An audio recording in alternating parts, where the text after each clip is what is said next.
We all love it. When your mom and your dad, when you're a little kid, they hug you, they kiss you, you're the best, you're the prettiest. Your grandmother's always telling you, oh my God, you're beautiful. Who doesn't love all that? When, everybody loves that. So making sure that when your family time, that you're edifying your children, that you're letting them know, hey, you're doing a great job. You went out to play your sports and you really did 100%. Even though that you didn't win that game, you really played your 100%.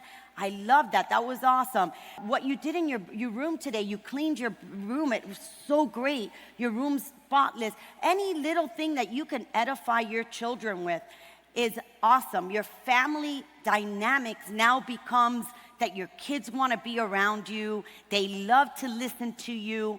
They're wanting to be involved all the time because now they're not just getting punished. Oh, you're this. Oh, you did that wrong. Why did you do that? You didn't do this. It doesn't work when you edify them, even when they're doing, of course, if they're doing something completely wrong, they're going out there stealing, doing drugs, drinking, whatever, that's different.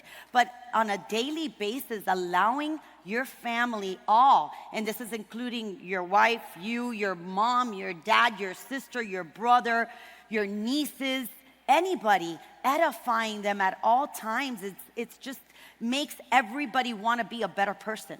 When it comes down to your relationship, being romantic. And yesterday I spoke to somebody, I'm not going to say the name, that we were talking about them not having a romantic lifestyle in their relationship, and they've been married for a long time and they haven't gone on a date in so long. If you do not fertilize your relationship with romance, who wants to communicate? Who wants to be able to compromise when you're not giving me love, when you're not letting me know that I'm important in your life? Nobody wants to do anything. So being romantic in your life, making sure that you go on date nights.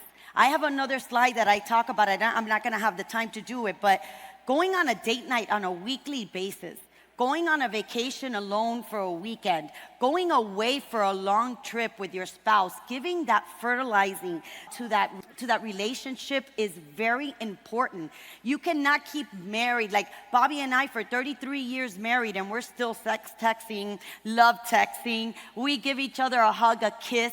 Every morning that we wake up, we give a kiss. When we go to bed, we say we love you, babe, love you, have a good night. We're always showing love to each other. Always remembering that time when you first met that spouse of yours. What was that feeling that you had in your stomach? Keep that alive. If you keep that alive, your whole entire relationship completely changes. And I know sometimes it gets hard. Bobby and I have gone through times where we're super mad at each other and we've allowed our, that fight to last days.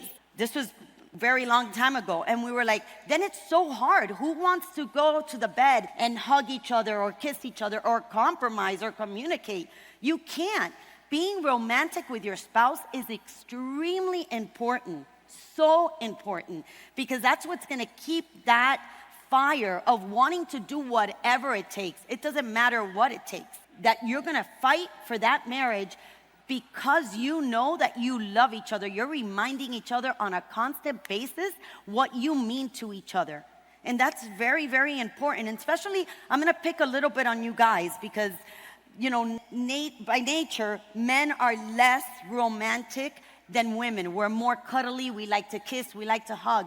But when you're an entrepreneur and you have so much going on, you forget that you need to give that love to your wife, that fertilizing, to remember that our relationship matters. You're a big part of this. I love you, honey. Thank you for being there. Thank you that I've been working for 7 days and I haven't been able to, really be next to you, but just know that I love you. Texting is very important because you cannot keep on in a relationship without it. Right now, I could guarantee you that 99% of you have this chart. 50% of your lifestyle is business, 25 is your family, and 25 is your relationship. At one point, that was Bobby and I, for sure, because at the beginning, we all have to be there. But what you want to thrive for is 33% at all of them. Because if you are 100, I said it already, but if you're at 100% at all of them, you're gonna be so much happier and you're gonna be able to be more successful in life if you could balance that. This is my favorite, and I have to go fast because I only have a few minutes left. But I love to show everybody that when you have a lane, you have to pick a lane. You have your 3 lifestyles that you have. You have your family, your relationship, and your business. And in each one of them, you have to pick a lane, because that highway, we're gonna all go to the highway. The highway is gonna go that way. We have an end goal. And if we all pick our lanes and we go shoulder to shoulder together, we're gonna do this. We're gonna all go here and we're gonna get there so fast. But now if we don't pick a lane and we don't all know where we're going and we start doing this, we're gonna never get there. We're gonna go on that hamster wheel that Bobby always talks about, because when you step this way, you just gave that car a flat tire. You just brought down that car. Now to bring that car back up, it's gonna take us a while for us to continue going forward. And one here that I'm gonna pick a lot on is on the lane of the family. When a woman wants to be a housewife, which is one of the hardest careers that I could ever, that I say that it's the hardest, because it doesn't have a manual, it doesn't have a business plan, and you're there 365 days and 24/7.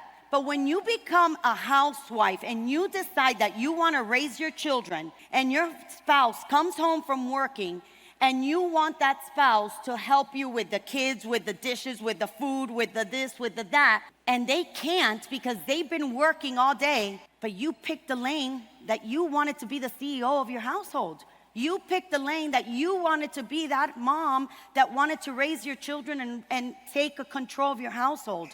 Don't scream or be mad because your spouse came home and can't help you with your children or with the homework or with the food. You picked the lane.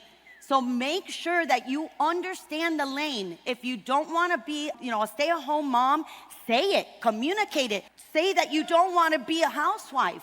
And the only reason why I'm picking, ladies, and I'm sorry because I know it's a very, very important role in your family life, is that I see it all the time. I get these women coming complaining to me, how did you do this? I'm so tired of being home and being with the kids, and I want to be a mom, but I want them to help me. You pick the lane. Stay in your lane. Entrepreneurs, when you went to your business and you're the CEO of your business, stay in your lane. Don't get involved in lanes where your employees need to run it, where your CFO, your CMO, all of them, don't get in those lanes. Stay in your lane.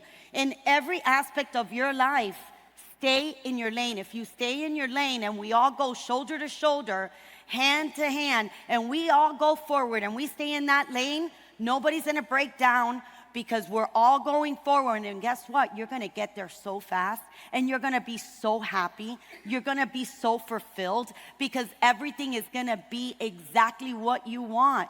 You've communicated, you've been very transparent about what you wanted, you've compromised to make it work, and you have your romance with your spouse, and you're edifying your family, your partners, your business, your employees.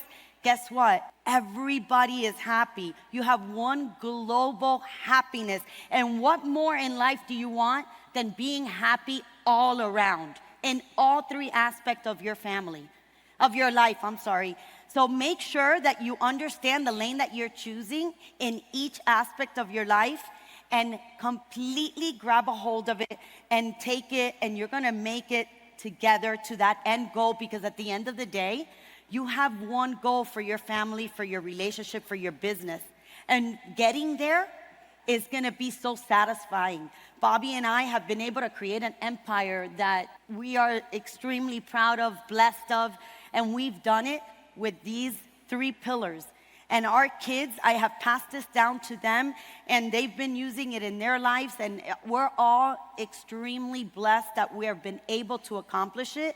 And all of you can have it all as well if you all want it and you follow these 3 pillars that we have done. So it is time now for you to take control and become the CEO of your life and be able to do all of these for you to create an empire that we've created, because if we've done it, you could do it too. Thank you so much, and I'm so happy that you guys have brought me on here. Thank you so much. And if you all want to follow me, want to find more information, you can do so on the social media platform. Thank you so much for having me here.